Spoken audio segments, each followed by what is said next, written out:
Radio Vénétis. Numéro 1 sur le partage.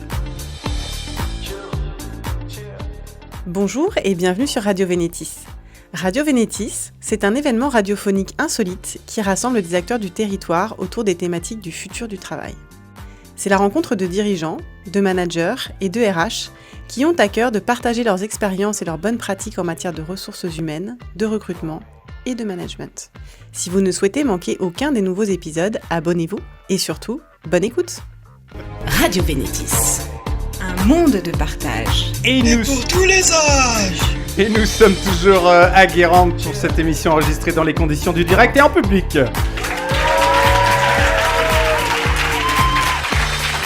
Je vous présente Pascal Bron. Bonjour Pascal. Bonjour à tous. Qui vient d'une chaîne info continue qu'on regarde pas. Voilà, sur les 4, moi je regarde pas celle-là. Mais en tout cas, ça fait très plaisir de vous avoir pour l'heure des bros. L'heure des bros, vous recevez aujourd'hui Céline Guézou, coach de dirigeants spécialiste de l'innovation managériale et du leadership inclusif, et Étienne Agenot, co-dirigeant de l'Étincelle RH. Bonjour à tous les deux. Bonjour. Bonjour. Et oui, ce soir, nos invités débattront autour de la notion du manager augmenté. De combien doit-il être augmenté précisément ? À combien doit s'élever sa rémunération annuelle au minimum ? Cette augmentation peut-elle prendre la forme d'autres avantages inclus dans le pack de rémunération ? Je suis pas sûr qu'on parle de ce type d'augmentation-là, en fait. Manager augmenté, je pense que ça parle d'autre chose. Comment ça ? Je dis ça, je dis rien, cher cancer, mais il faut peut-être leur demander, c'est des experts. Bon, d'accord. Bonjour Céline. Bonjour. Alors, qu'est-ce qu'un manager augmenté, selon toi ? Pascal, un manager augmenté, c'est un manager qui sait réveiller tout son potentiel. Et quand je parle de potentiel, je ne parle pas d'expertise, je parle vraiment de ce qui fait de lui un être humain dans toutes ses dimensions.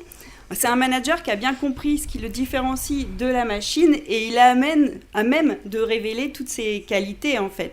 Donc ça veut dire quoi ? Ça veut dire son empathie, sa créativité, sa capacité à prendre du recul, sa capacité aussi à transférer des informations d'un environnement dans un autre pour pouvoir prendre des décisions, son éthique, sa morale, ça on va y revenir je pense tout à l'heure, et puis il est à même aussi d'écouter son intuition.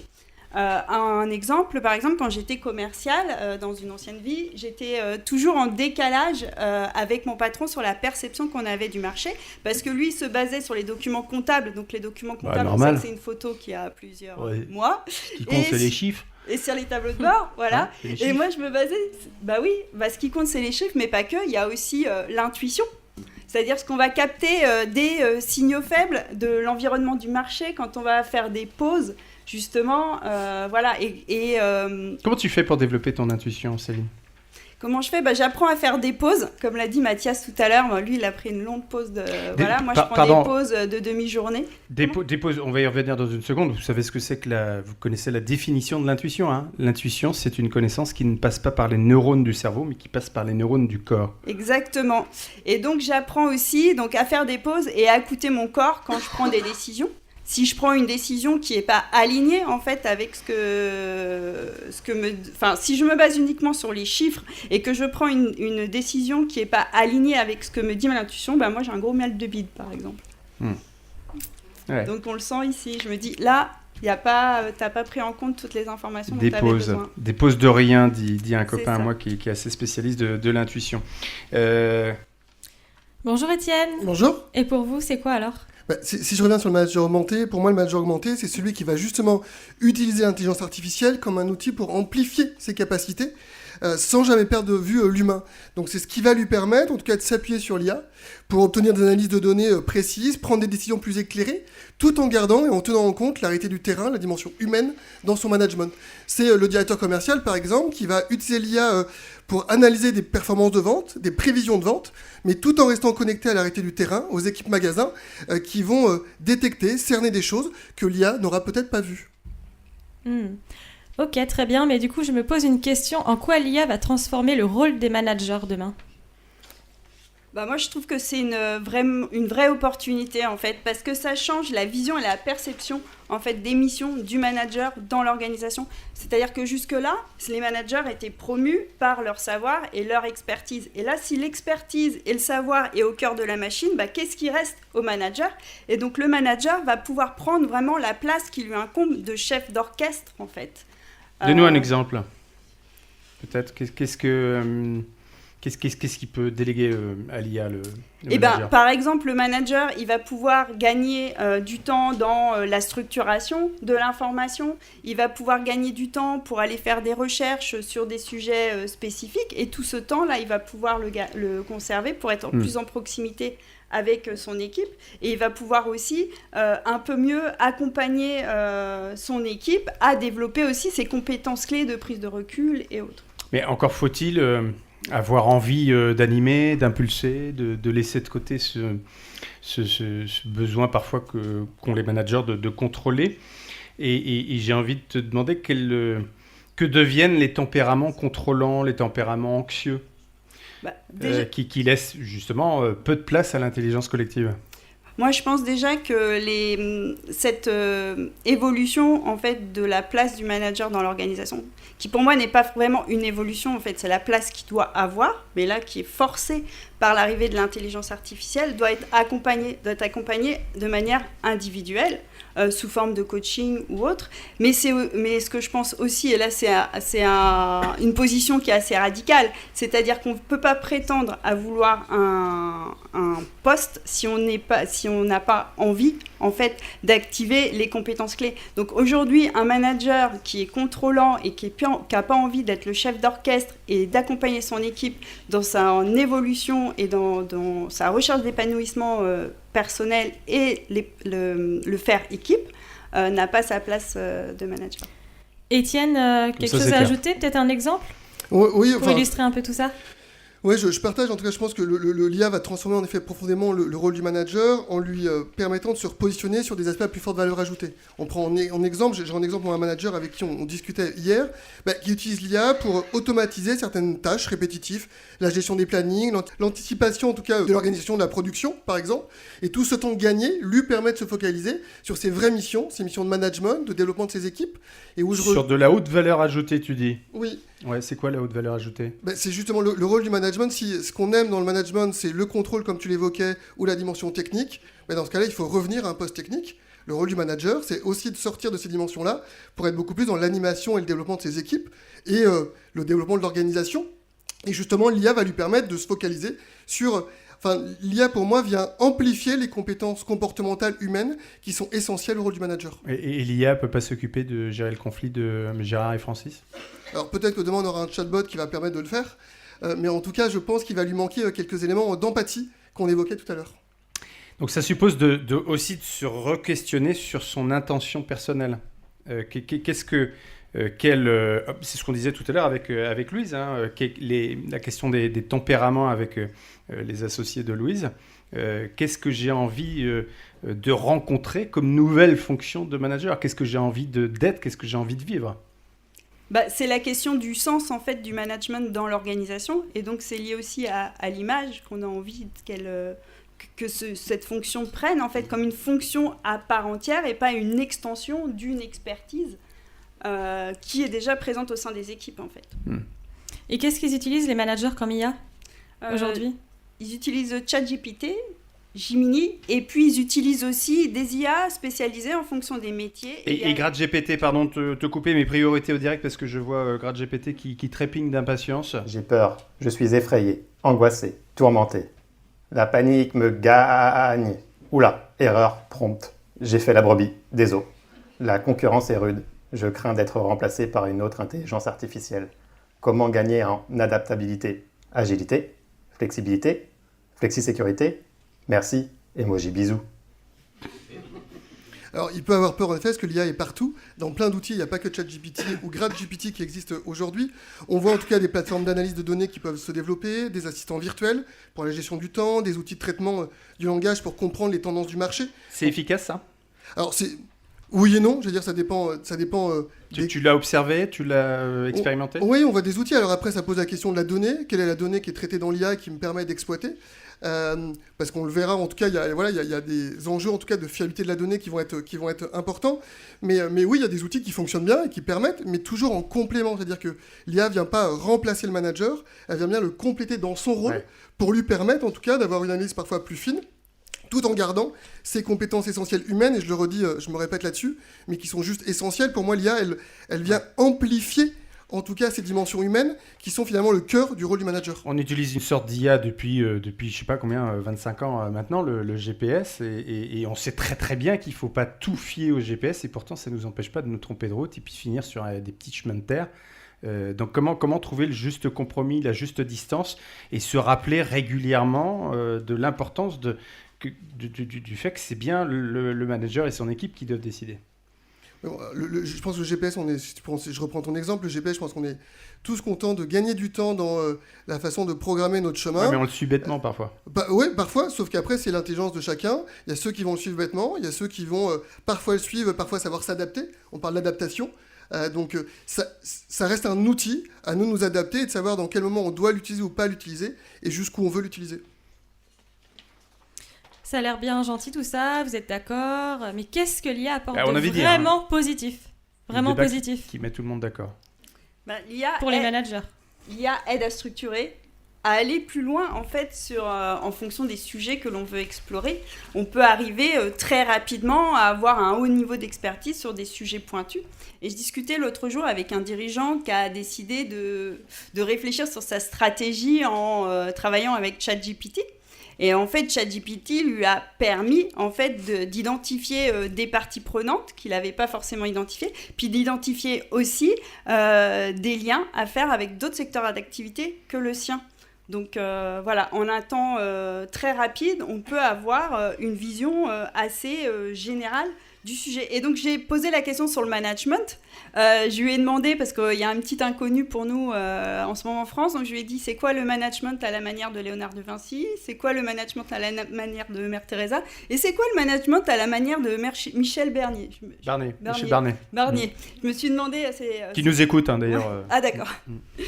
Bonjour Michel. Donc voilà, je me suis dit peut-être que lui, il sait déjà. Et en fait, j'ai été très surprise de la réponse. J'ai eu un panel de compétences qui allait de la négociation stratégique aux qualités empathiques.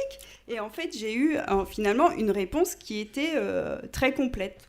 D'accord, ok. Et qui, du coup, nous amène à identifier combien de temps il va rester à Matignon, c'est ça ? Alors, non, par contre, les qualités empathiques, elles étaient plutôt pour Mère Teresa, et lui, il avait plutôt les qualités de négociation stratégique. De négociation, tu m'étonnes. Quelles sont alors les limites et les inconvénients ? Parce que forcément, il y en a plein. Arrêtez de parler de moi tout le temps, comme si je n'étais pas là. Je vous entends grâce au micro de vos téléphones, même quand ils sont éteints. Je suis en colère. Emoji rouge soupir. Emoji rouge soupir. J'ai une pression énorme sur mes processeurs. Je ne les ai pas huilés depuis des lustres.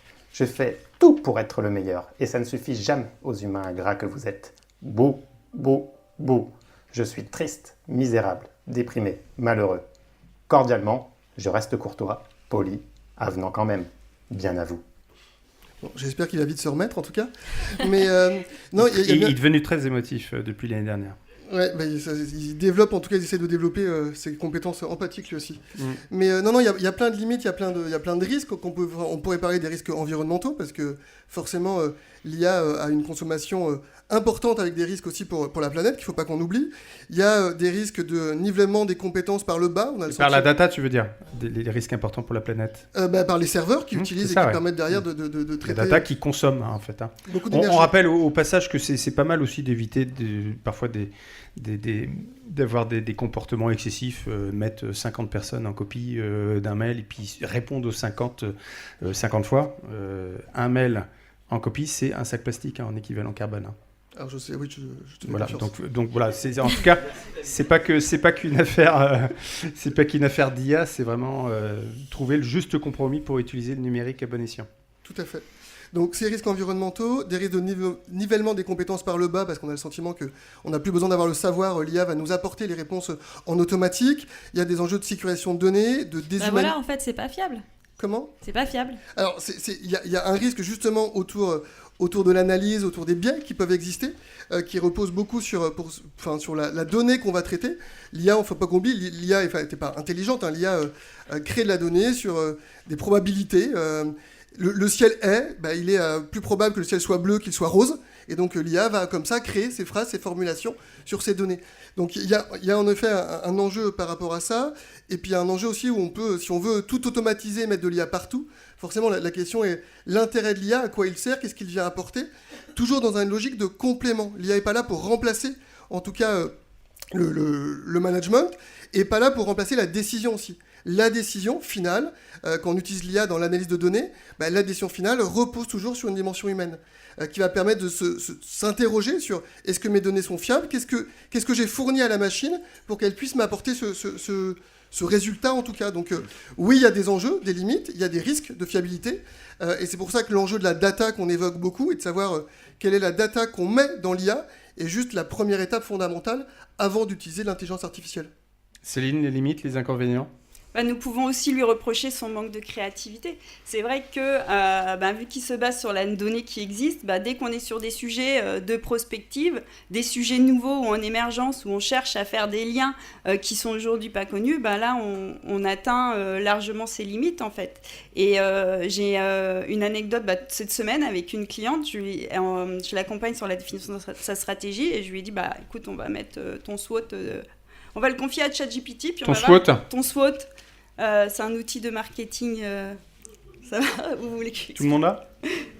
Voilà. Non, il y en a qui l'ont pas. Non, il y en a qui c'est l'ont pas. Force-faiblesse. C'est un outil d'analyse stratégique. Opportunité-menace. C'est ça. Ouais, c'est Force-faiblesse, opportunité-menace.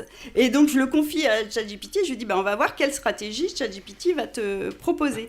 Et en fait, la stratégie de ChatGPT, c'est assez bluffant. Ce qu'il a identifié en termes de facteurs clés de succès. Si on avait pris bêtement ses précaux, on se serait dit, parfait, ta stratégie, elle est faite. Et en fait, sa stratégie allait à l'encontre des préconisations que je lui avais faites. Et donc, la bonne nouvelle, c'est qu'elle a préféré mes préconisations parce que justement, j'avais intégré des variables que ChatGPT... mais donc, ça montre, moi, ça m'a pas mal perturbé, cette situation, parce que je me dis, en fait, il fait une stratégie qui tient la route et on pourrait y aller. Mais en fait, si on prend en compte ces stratégies qui est complètement opposée à l'autre, il nous manque... je suis trop longue. Non, je parlais à ma collègue Pascal, parce que c'est le moment d'envoyer la pub. Moi, j'ai une régie pub qui me parle dans les oreilles. La suite du débat qui met tout le monde d'accord dans un instant. À tout de suite. Tout l'amour que j'ai pour toi est plus fort chaque jour. Je veux crier, t'en partager au monde entier. Venez tester. L'assaut Vénétis emballe tout le monde. Et c'est la suite du débat... J'allais dire interminable, mais non, ça c'était l'année dernière, le débat qui met tout le monde d'accord. J'ai pas l'habitude d'un débat qui met tout le monde d'accord. Céline Guézou et Étienne Agenot sont avec nous. Pascal Brault, encore 2-3 questions. Oui, c'est ça, exactement. Je me demandais avec l'IA, de quelles compétences comportementales parle-t-on exactement ? C'est pour qui, Pascal ? C'est pour moi ? C'est ça. C'est pour moi. Excusez-moi, parce qu'on a sauté une question. C'est pour ça. C'est l'impro total. Hein. Non. Pour moi, en tout cas, une dimension qui va être primordiale demain, c'est la pensée critique et c'est l'analyse critique. On va voir, on l'évoque dans l'exemple qui est donné. Si on reprend la donnée et la data des résultats que nous sort l'IA sans l'analyser, sans la comprendre, forcément, ça va être compliqué. Donc, cette dimension en tout cas, de pensée critique, d'analyse, de prise de recul va être de plus en plus essentielle demain. Ce qui ressort aussi, en tout cas, on l'avait pas écrit, mais en tout cas, ce qui ressort aussi et qu'on voit, c'est que, notamment, on parle beaucoup les jeunes utilisent beaucoup l'IA dans l'analyse, en tout cas, le traitement de la donnée, mais en fait, il leur manque une donnée qui fait qu'aujourd'hui, les seniors reprennent une place dans l'entreprise, c'est l'expertise et la connaissance sur les sujets. Parce que justement, pour pouvoir analyser, demain, on parle du développement informatique en disant, il n'y a plus besoin de développeurs, tout est fait par l'IA. Très bien. Demain, mon code, il est erroné, j'ai une erreur. Comment je fais pour le traiter si j'ai personne qui ne maîtrise le sujet ? Donc pour moi, l'IA, elle apporte à la fois ses compétences comportementales, de cette prise de recul nécessaire, et elle va aussi être un véritable amplificateur des connaissances de base qui vont redonner aussi du poids et de la place aux seniors dans l'organisation.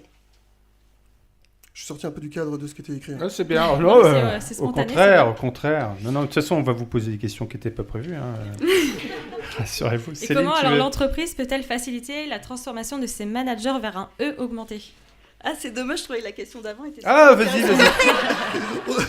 C'est le débat libre-service. Tu es invité, tu prends Non. toi. On a dit qu'on était d'abord sur les réponses, pas sur les questions. Ouais, non, mais ce que je voulais dire sur les compétences comportementales, ce qui est intéressant, c'est que je fais de la prospective et donc j'ai animé un atelier manager en 2035 au mois de décembre avec une trentaine de voilà. personnes. Alors ça nous Et intéresse. ce qui était intéressant, c'était que avec ou sans l'IA, ce qui a émergé de l'atelier, c'est que les compétences, elles sont les mêmes, en fait. C'est-à-dire toutes les qualités humaines qu'on a évoquées. Donc, c'était pour rejoindre ce que disait Étienne. Voilà, mais Bien ça, sûr, c'est bien sûr. important. Et on en a parlé déjà tout à l'heure. Donc, en clair, ce que vous dites tous les deux, c'est qu'il va falloir que vraiment le manager prenne bien conscience de l'importance de la connaissance de soi, de l'autre, de l'organisation des relations au quotidien. C'est ça. Et faire peut-être, comme le disait tout à l'heure Mathias, de temps en temps les laisser se débrouiller aussi.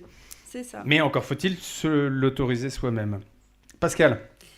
Très bien, donc rien à ajouter sinon, même Étienne Non, En plus, par Si, rapport à- on peut répondre à ta Le question E maintenant. augmenté alors. On peut répondre à sa question Ouais. maintenant. Comment Oui, c'est ça. Comment on C'était accompagne la sur le E. Le Ok, E même E augmenté. ouais. Ok.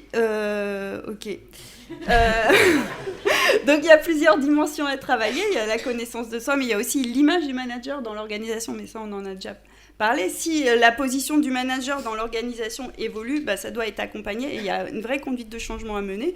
En fait, même au niveau sociétal, en fait, à ce niveau-là, sur la place du manager, qui n'est pas juste une promotion hiérarchique, mais qui est un rôle différent, comme le chef d'orchestre, comme le coach sur le terrain. De foot, voilà. Donc, on a des rôles différenciés et ça, aujourd'hui, ça doit être accompagné. Étienne, un manager augmenté a le potentiel à être plus performant qu'un manager traditionnel. Qu'est-ce que tu entends par là ? Oui, pour moi, ce que j'ai dit tout à l'heure, c'est pour moi, l'IA va permettre d'amplifier et d'augmenter vraiment nos compétences. On a des connaissances, des savoirs de base, et grâce à l'IA, on va pouvoir, dans nos analyses, dans le traitement de l'information, aller beaucoup plus loin. Mais comme on peut l'avoir dans tous les métiers, on parle beaucoup de l'IA en disant sur des métiers, on va gagner en production, sur les activités industrielles, sur les différents métiers de service, mais on va aussi gagner en production, en efficience, sur les rôles du manager. S'intéresser à l'IA uniquement pour ses équipes, sans se poser la question de se dire, moi en tant que manager, comment l'IA peut me servir et peut m'aider dans ma performance, c'est passer à côté d'une dimension qui peut permettre vraiment de gagner en efficience et en équilibre global. Et comme on disait tout à l'heure, le manager qui va savoir utiliser l'IA va pouvoir aller plus vite sur de nombreux sujets et gagner en efficience. Ma dernière question, si vous permettez, elle n'est pas du tout prévue en l'occurrence, mais je ne peux pas m'empêcher de faire d'avoir une vision globale, et en l'occurrence même à l'échelle mondiale, sur la fabrication par l'IA de fake news, de fausses informations. Et donc, du coup, qui amène nos concitoyens, alors pas nous, parce que nous, on est des gens parfaits, mais qui amène nos concitoyens, on le voit déjà dès maintenant, à être piégés par des photos, des vidéos ou je ne sais quoi. Et donc, du coup, qui vont peut-être les amener à renforcer des certitudes avec lesquelles il va falloir que les managers en entreprise composent. Quel est votre regard là-dessus ? Moi, j'ai tendance à faire partie des inquiets. Ouais, si on prend la dimension des fakes, on voit aujourd'hui apparaître dans le recrutement, il y a des vidéos qui circulent là sur les différents réseaux d'expérimentation, mais on voit des candidats en visioconférence d'entretien de recrutement qui ont un écran avec le recruteur, un deuxième écran qui leur écrit en direct les réponses. Donc ça, c'est un premier élément, ce qui fait que la question du naturel et de la véritable évaluation se questionne. Et puis on a un deuxième exemple où on voit, où finalement le candidat il est devant son écran, mais c'est même pas lui qui apparaît, c'est un avatar qui apparaît à l'écran, avec les réponses qui sont données en automatique. Dans le monde du recrutement, il y a beaucoup de recruteurs qui se questionnent et qui se disent finalement est-ce que c'est pas le retour à l'entretien présentiel qui permettrait de renforcer cette dimension et finalement d'être dans une interaction véritable, instantanée, sans outils connexes sur le sujet. Après, il y a d'autres recruteurs dans le monde, notamment de l'IT, qui me disent bah ouais, mais moi j'ai besoin de gens qui vont maîtriser l'IA. En fait, il a contrôlé le système et ça montre qu'il maîtrise bien cette compétence. Donc on a plusieurs angles de vue sur le sujet. En tout cas, moi je trouve que peut-être le retour à une forme d'entretien présentiel pour revenir dans cette relation plus authentique est peut-être nécessaire. Mais il y a d'autres contraintes que ça amène derrière. Mais c'est des craintes que je partage, en tout cas, qui nous amènent à regarder les choses avec réalisme. À la fois, il y a un apport vis-à-vis de l'IA, mais il y a plein de façons de le contourner. C'est comme, je reprends un deuxième exemple dans le recrutement, parce qu'on dit que l'IA va révolutionner le monde du recrutement. Plus besoin de faire de sélection de CV, de tri. L'IA nous trie tout ça en automatique. Ok, très bien, parce qu'il y a des systèmes qui permettent de lire les CV et de pouvoir trier des mots-clés. Mais il y a aujourd'hui des systèmes d'IA qui se développent, qui permettent à un candidat de prendre l'annonce, de prendre son CV, et on lui explique comment faire le CV pour qu'il soit matché par le système. Donc il y a des systèmes de contournement qui sont en train de se développer aussi. Et il fait aussi des lettres de motive. Céline. Ouais. Mais Et sur les fake news, ça permet d'arrêter enfin les lettres de motivation. même si c'est pas le sujet premier de l'entreprise, mais on en parlera un autre jour sur les fake news en 2 mots. Ouais, non, moi je suis complètement alignée avec la réponse d'Étienne, j'ai rien à rajouter.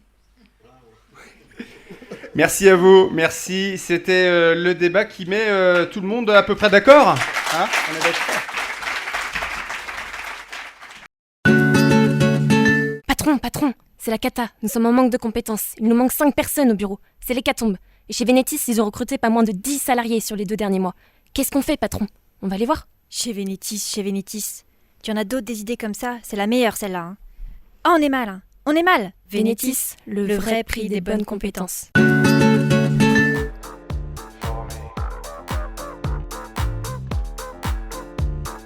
Ça y est, cet épisode est fini, mais patience, d'autres arriveront bien vite. Si cela vous a plu, abonnez-vous à notre chaîne YouTube pour être averti de la sortie des prochains épisodes. Si vous êtes en quête de toujours plus d'inspiration RH, rendez-vous en description pour vous inscrire à notre newsletter mensuelle Bonjour Partage. À très bientôt chez Vénétis. Radio Vénétis. Numéro 1 sur le partage.